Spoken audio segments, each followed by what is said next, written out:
Bonjour, bienvenue à l'émission La Parole vivante. C'est le pasteur Régent Joly qui vous y accueille. Aujourd'hui, nous parlerons d'une grande architecture datant de plus de 2000 ans. Imaginez, sur quoi est fondée votre vie? Quel en est le fondement? Le sens de votre vie? Qu'êtes-vous en train de bâtir? Aujourd'hui, Jean-Pierre nous parlera de l'histoire de cette grande architecture datant de plus de 2000 ans et Jeff nous parlera de vivre sur un fondement inébranlable et solide. Voilà le thème que nous aborderons aujourd'hui à l'émission La Parole vivante.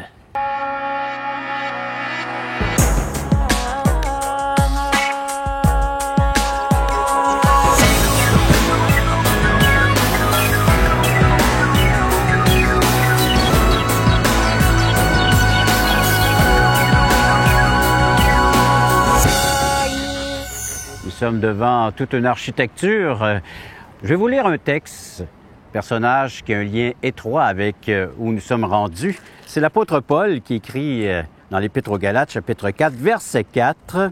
« Mais lorsque les temps étaient accomplis, Dieu a envoyé son Fils né d'une femme, né sous la loi, afin qu'il rachète ceux qui étaient sous la loi, afin que nous recevions l'adoption. »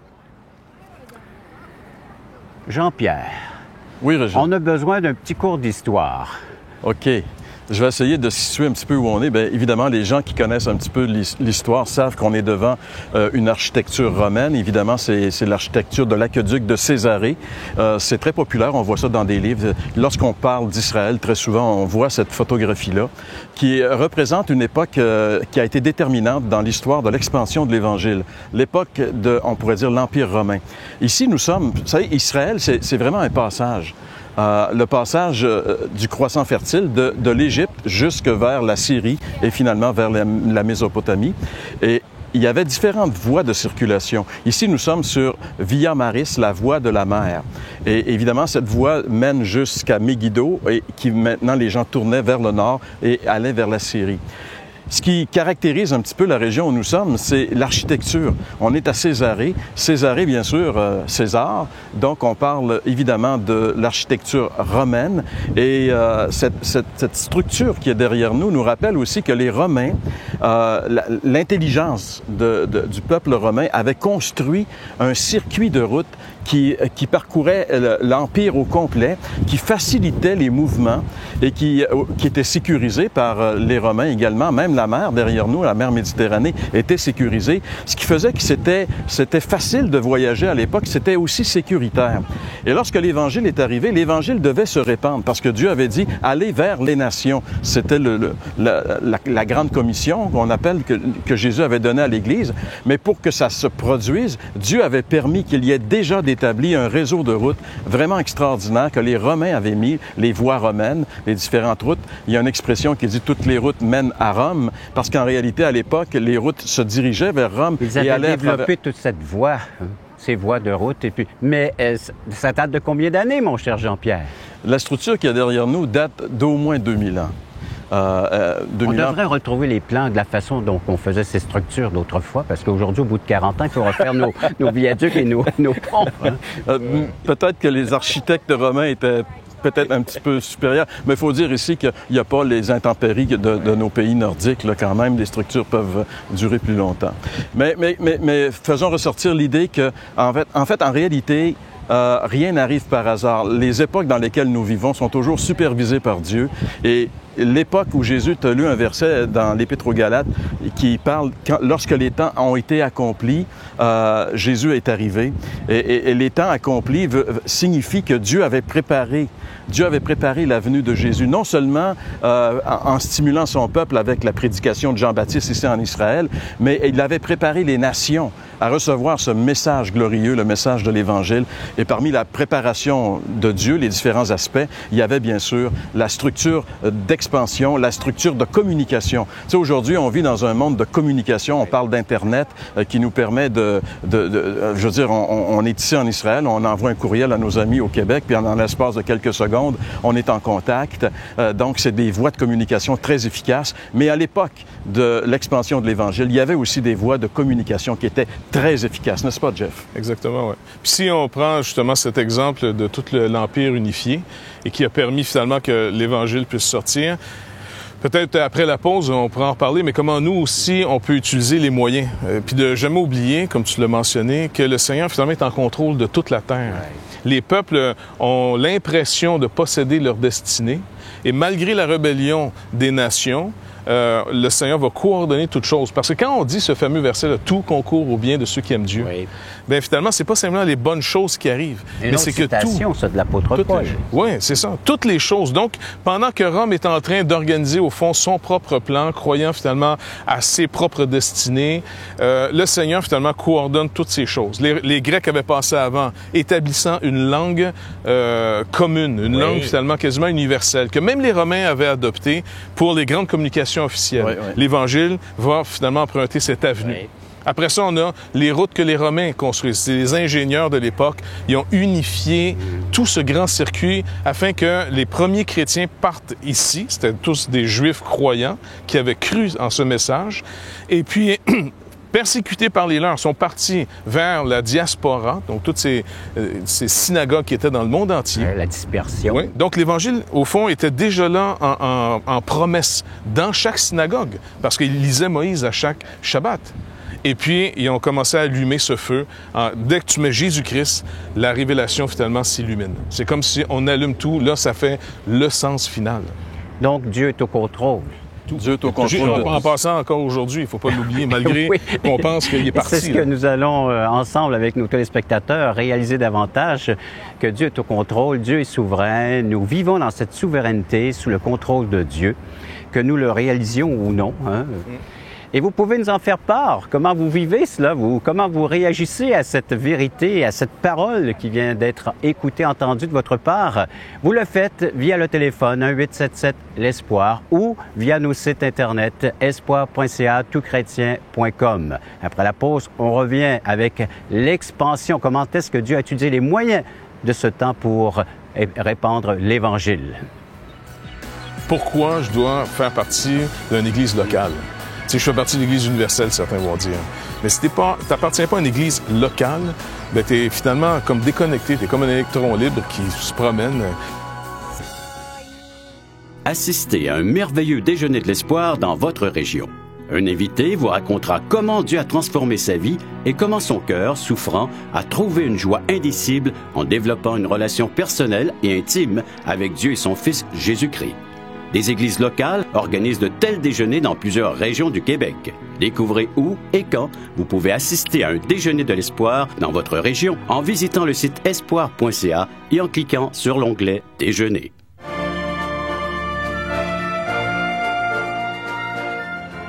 La souveraineté de Dieu, même si les Romains pensaient posséder ce lieu, ils le possédaient, mais Dieu était souverain au-dessus de tout cela. Ici, à Césarée, les Romains étaient vraiment présents. Oui, aujourd'hui, en 2013, on est à Césarée. C'est un endroit israélien. C'est un bel endroit. Beaucoup de villégiatures. On a vu les terrains de golf ici. Hein, oui. On se croirait presque dans le sud des États-Unis ou dans les îles.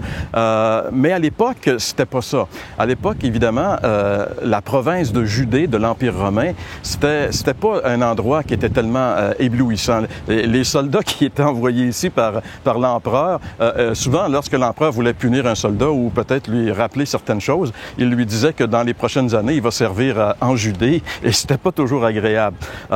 Mais par contre, eux, sans s'en rendre compte, ils étaient en train d'établir ce que le Seigneur allait utiliser pour faire la proclamation mondiale de l'Évangile. On sait qu'une des périodes les plus exaltantes dans l'expansion de l'Évangile, c'est le 1er siècle. Et jamais ils auraient pu faire ce qu'ils ont fait. Par exemple, prenons l'apôtre Paul, on va en parler beaucoup aujourd'hui. Jamais l'apôtre Paul aurait pu faire ce qu'il a fait si l'infrastructure des routes romaines n'avait pas existé en réalité. Eux se rendaient pas compte, en faisant ce qu'ils faisaient, qu'ils étaient des outils utilisés par Dieu pour accomplir le plan de Dieu. Paul finalement a été bien escorté pour se rendre ici à Césarée. Absolument. Et puis, justement, en rappelant ces choses, quand les Romains étaient en train de travailler, eux autres, à unifier par convoitise personnelle, et il n'y a aucune intention divine à leur égard pour ça, Dieu se sert finalement de toutes ces activités. On se rappelle aussi que les dispersions au temps d'Israël, les dispersions d'Israël qui étaient vraiment quelque chose de terrible pour Israël. Ils étaient dans la diaspora, et puis quand ça fait 2-3 générations qu'on est finalement à l'extérieur du pays, ben chez nous, c'est plus chez nous, tu sais, dans le sens que... Mais néanmoins, ils avaient établi des synagogues partout dans l'Empire, de Rome à Tarsis en Espagne, tout le long de l'Afrique du Nord, en Égypte. Il y avait une très grande communauté finalement en Égypte, à Alexandrie. Donc, quand les Romains sont venus, les Grecs, les Romains, la dispersion, quand l'Église elle-même a été persécutée, donc lorsqu'Étienne a été mis à mort, et que tout le côté helléniste des chrétiens de l'époque, les Juifs qui avaient cru, donc, cette partie de la diaspora retournait vers chez eux avec l'Évangile maintenant, reprenant ces routes qui étaient sécurisées même par les Romains. La mer était sécurisée. Il n'y avait pas beaucoup de pirates à l'époque, justement à cause de la présence, finalement, des Romains. Et les Romains, finalement, un peu comme les Américains d'aujourd'hui, c'est les Romains de l'époque, on pourrait dire. Absolument. Nos Romains. Ouais. Et ils veillaient parce que ça a développé le commerce. Donc, tout le monde avait cette liberté de faire du commerce et les chrétiens avaient donc pris cette route. L'apôtre Paul, donc, a pris tout l'avantage qu'il y avait. Donc, peut-être même dans nos vies, de ne pas oublier que même dans nos vies, les choses difficiles comme les choses faciles, tout est dans un plan qui nous dépasse. Si on essaie trop de penser à nous, là, c'est sûr qu'on est en crise. Pourquoi ça m'arrive à moi? Voilà. Et là, il faut vraiment demander au Seigneur, écoute, oui, je négligerai pas ma personne, mais d'un côté, je ne dois pas le faire au détriment de vivre dans un peuple. Je fais partie d'un peuple qui me précède, et quand on va partir, ce peuple continue jusqu'à ce que le Seigneur vienne chercher entièrement son épouse. En réalité, en tant que chrétien, on ne peut pas avoir une vie équilibrée si on n'est pas conscient qu'on fait partie d'un corps, d'un tout. On n'est pas isolé. Notre vie, maintenant, a un sens lorsqu'elle elle fait partie de l'ensemble du corps de Christ, finalement. C'est pour ça que même, pourquoi les gens vont se demander souvent, pourquoi je dois faire partie d'une église locale? Tu sais, je fais partie de l'Église universelle, certains vont dire. Mais si tu n'appartiens pas à une église locale, ben tu es finalement comme déconnecté, tu es comme un électron libre qui se promène. Et on perd de vue finalement qu'on n'est pas une génération spontanée, un peuple. Il y a une promesse, Dieu s'est engagé. Donc quand Dieu s'est engagé envers un peuple entier, pas envers juste un individu. Abraham, c'est en vue d'un peuple. Jésus-Christ lui-même dit, je bâtirai mon Église. Voilà. Donc, c'est un peuple. C'est ça. Et l'esprit communautaire, ça fait vraiment partie de ce que c'est la vie. Si on n'a pas compris l'importance de l'esprit communautaire, il nous manque vraiment une grande partie de la réalité de notre christianisme, en tout cas. Ouais. Et pour revenir un petit peu à l'Empire romain et à ce qui s'est produit, c'est intéressant aussi, il y a un autre aspect aussi. Le Seigneur avait donné à l'Église le commandement d'aller et de répandre l'Évangile. Puis on voit dans le livre des Actes, dans le début, que l'Église n'est pas tellement pressée de sortir de Jérusalem. Ils sont bien chez eux. Ils sont bien, hein? Et le Seigneur va provoquer encore là des situations. Tu sais, des fois, on se dit, un gars... Moi, je suis renversé quand je pense à l'apôtre Paul, le persécuteur des chrétiens, qui était, depuis sa naissance, un instrument que Dieu avait mis à part pour son œuvre. Mais il y a toute une partie de sa vie où il fait exactement... Tu sais, si on regarde, si on avait juste la vision du temps où Paul est persécuteur, on dirait jamais. C'est impossible que ce gars-là était un homme appelé de Dieu. Alors, je pense que le plan de Dieu dans la vie des gens et dans la vie de son Église, il faut le prendre beaucoup plus global que ce qu'on voit maintenant. Et comme tu disais, Jeff, la personne qui passe dans une épreuve maintenant a juste la vision de ce qu'elle vit maintenant, mais Dieu a une vision beaucoup plus grande et plus large pour sa vie et pour la vie de l'Église également. Exactement, oui. C'est des choses fort intéressantes. Je vais inviter nos téléspectateurs à réagir à tout cela et à correspondre avec nous. Téléphone 1-877-l'Espoir, notez les numéros qui apparaissent à l'écran ou nos sites internet espoir.ca, toutchrétien.com. Ça nous ferait plaisir de correspondre avec vous, vous faire parvenir une portion des Saintes Écritures, un évangile de Jean ou un Nouveau Testament, de les retracer ces endroits comme Césarée, l'histoire de l'apôtre Paul, un service tout à fait gratuit. Vous n'en faites part. Et après la pause, eh bien, on revient avec cette idée que vous pouvez, vous aussi, faire partie du merveilleux plan de Dieu. Moi, ma vie va prendre tout un sens lorsque je vais réaliser que j'ai une place dans ce corps-là. Il y a des gens qui se disent « Qu'est-ce que je fais sur la terre? » Tu sais, il y a des gens qui meurent, ils se disent « Qu'est-ce que j'ai fait ici? » Voulez-vous combler le vide dans votre âme? Avez-vous soif d'une sérénité intérieure? La souffrance de votre cœur vous lasse-t-elle? Appelez dès maintenant pour recevoir gratuitement un évangile de Jean pour connaître l'amour de Dieu, un Nouveau Testament pour trouver des réponses à plusieurs de vos questions, le livre Destination finale pour comprendre la nécessité du salut et finalement la Bible et le salut qui nous explique comment recevoir Jésus. Contactez-nous à espoir.ca ou composez 1-877-l'Espoir.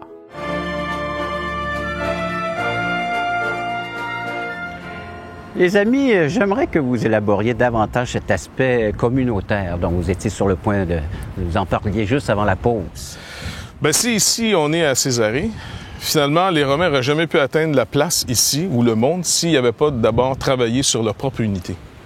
Les Romains, finalement, travaillaient beaucoup à unifier. Même en bâtissant un empire, il fallait trouver une moyenne, la manière même diplomatique. Comment, parce que César était devenu, selon leur propre expression romaine, le roi des rois.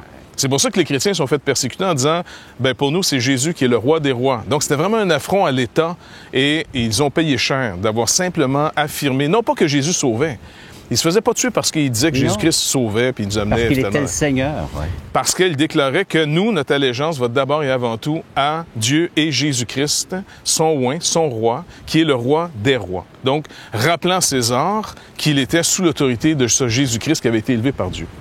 Mais quand même, les Romains, comme tous les peuples qui ont marqué le temps, qui ont été utilisés, puis Dieu les a récupérés dans ce sens-là, c'est tous ceux qui ont compris de travailler en unité. La division, comme finalement Jésus le rappelle, un royaume divisé contre lui-même, ben l'ennemi attend simplement que les gens entre eux se divisent, se détruisent, et puis après ça, ils vont piller le restant. Donc l'unité. Et puis, je voulais juste comme rappeler, justement, au Québec, on commence à connaître quelque chose de nouveau dans nos tribus.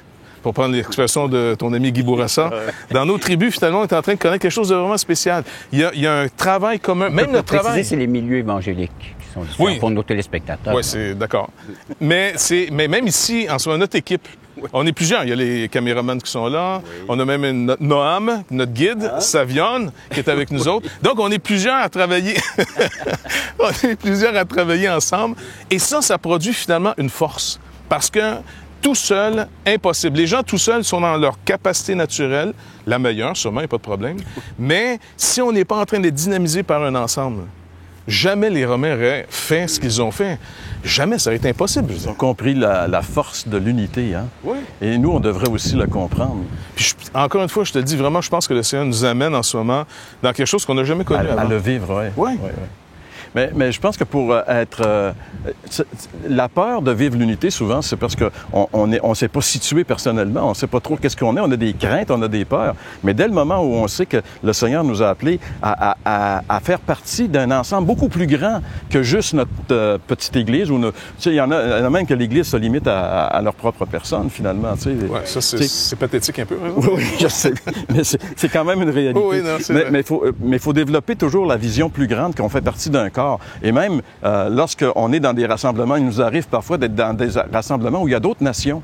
Tu sais, des gens de d'autres couleurs, des gens qui ont des différentes langues. Et on voit tu sais, je veux dire, c'est un peu déstabilisant au départ, mais c'est ça l'Église. En réalité, c'est beaucoup plus grand. La vision du corps de Christ est beaucoup plus grande que ce qu'on peut l'avoir. Et on n'atteindra jamais le but que Dieu a fixé si on ne réalise pas que c'est ensemble, dans l'unité, qu'on doit travailler. Et la chose la plus merveilleuse, moi, que je pense, quand Paul parle de l'Église comme étant un corps, si on arrive à développer cette réalité-là, et aussi, non seulement c'est merveilleux de réaliser que l'Église est un corps, mais que moi, ma vie va prendre tout un sens lorsque je vais réaliser que j'ai une place dans ce corps-là. Il y a des gens qui se disent, qu'est-ce que je fais sur la terre? Tu sais, il y a des gens qui meurent, ils se disent, qu'est-ce que j'ai fait ici? Tu sais, c'est triste, mais je pense que le sens de notre existence se réalise véritablement lorsqu'on réalise que Dieu nous a appelés d'abord à le connaître et après qu'on l'a connu, à être intégré dans son plan. Tu sais, on parlait à un moment donné de la foi, de l'aventure de la foi. Ça nécessite de faire partie du corps de Christ, de prendre notre place à l'intérieur du corps. Et là, ensemble, on va à la conquête de l'univers. C'est pas beau, ça? C'est incroyable. Je pense que je vais pleurer. Non, mais c'est de voir l'horizon que Dieu met devant nous. Oui.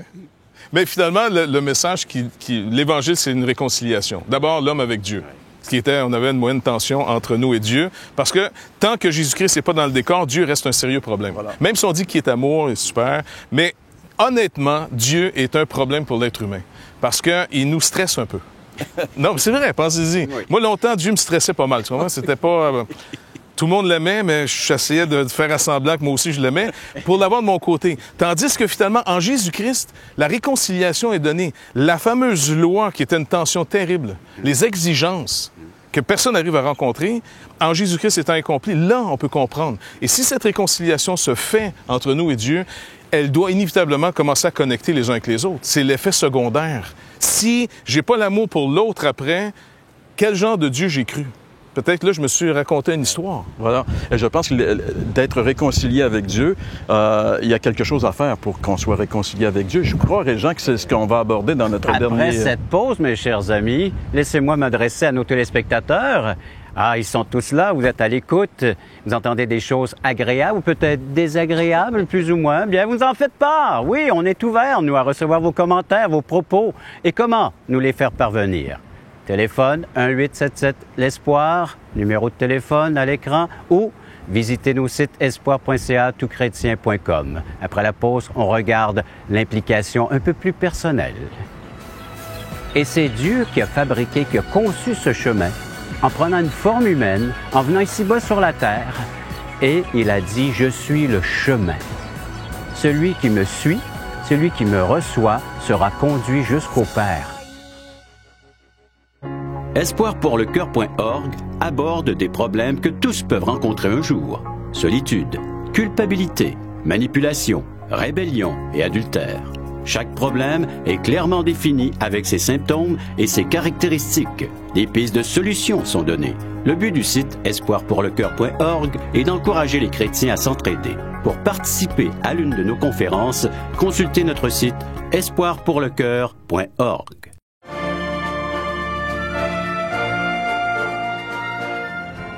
J'espère que tout en écoutant ces propos fort intéressants, vous avez pu regarder ce qu'il y avait derrière nous, l'aqueduc. C'est encore là, après 2000 ans. C'est formidable de savoir que cette architecture dure, mais un jour, elle va s'effondrer. C'est pas une prophétie que je vous fais, c'est le intempéries, le temps. Un jour, ça sera un tas de pierres qu'on viendra voir ici. Ici gît l'aqueduc d'Hérode. Mais votre vie, elle, sur quoi est-elle basée? Sur quoi est-elle faite? Votre vie peut rentrer maintenant dans le merveilleux plan divin. Le plan conçu par Dieu, fait sur mesure pour votre vie. Comment faire tout cela? C'est très simple. On vient de lire que Dieu a un temps, un temps bien précis. Il avait un temps, dans la période des Romains, les routes, la voie maritime, les gens empruntaient ces voies, afin de pouvoir donc voyager, se rendre, faire des affaires. Aujourd'hui, le chemin qui mène à Dieu est Jésus-Christ. Et c'est Dieu qui a fabriqué, qui a conçu ce chemin en prenant une forme humaine, en venant ici-bas sur la terre, et il a dit « Je suis le chemin. Celui qui me suit, celui qui me reçoit, sera conduit jusqu'au Père. » Et c'est un chemin qui, pour une période, est ouvert. Et après ça, il sera trop tard. Maintenant, ce chemin, vous pouvez vous aussi l'emprunter. Vous pouvez marcher sur cette voie qui mène à destination, le ciel, la voie céleste, celle où Dieu habite, cette demeure où est-ce que nous sommes tous invités à rentrer, à y participer. Et tout cela, c'est gratuit. Donc, votre vie peut devenir le merveilleux plan de Dieu, conçu selon les pensées de Dieu, avec la parole de Dieu comme appui, marcher avec Dieu, à le connaître. Et ce qu'il est en train de faire et de former dans tous ceux et celles qui l'ont reçu, c'est l'image parfaite de son Fils, la personne de Christ habitant en elle. Il veut le faire pour toi aussi, si ce n'est déjà fait. Tu lui dis, Seigneur, j'ai besoin de cette présence, afin de retrouver le sens, afin de retrouver le fondement solide, inébranlable, qui me permettra de vivre ici-bas sur cette terre, même les intempéries, les tempêtes, de résister et de pouvoir accomplir ce qui était agréable, une volonté parfaite, une justice parfaite, parce que c'est tout ce que Jésus-Christ représente. Il va le déposer dans ta vie, et cela sera et demeurera pour l'éternité. Il ne retire pas ce qu'il donne. Il va le donner, et à toi de saisir par la foi cette vérité et cette possibilité de devenir un enfant de Dieu, et cela peut se faire à l'instant même. Quel cadeau! Quel don! Les gens peuvent aujourd'hui recevoir ce que Dieu offre, tout comme dans le temps, ils pouvaient profiter de la nouvelle technologie. Et aujourd'hui aussi, vous pouvez profiter, non plus d'une nouvelle technologie, mais une présence divine. Et par la nouvelle technologie, ils pourront répondre à leur tour cette bonne nouvelle. En réalité, Régent, si tous les chemins mènent à Rome, un seul mène à Dieu. Voilà. Et c'est Jésus. Et c'est toujours le même, l'unique. Il sera toujours le même. Mais un jour, les portes se fermeront, nous disent les Saintes Écritures. Ce chemin, plus personne ne pourra l'emprunter, pendant que c'est le temps de la grâce, une faveur non méritée. On ne méritait pas d'aller au ciel, mais Dieu nous l'accorde, Dieu nous l'offre, un cadeau gratuit, nous disent les Saintes Écritures. À vous d'en profiter maintenant. Et faites-nous part de ce choix en nous écrivant, en nous appelant, et on aimerait correspondre avec vous et vous aider peut-être à cheminer avec la personne de Jésus-Christ. Mes amis, merci encore une fois de tous ces commentaires, de ces propos. Merci à vous tous d'avoir été à l'écoute de cette autre émission de La Parole vivante.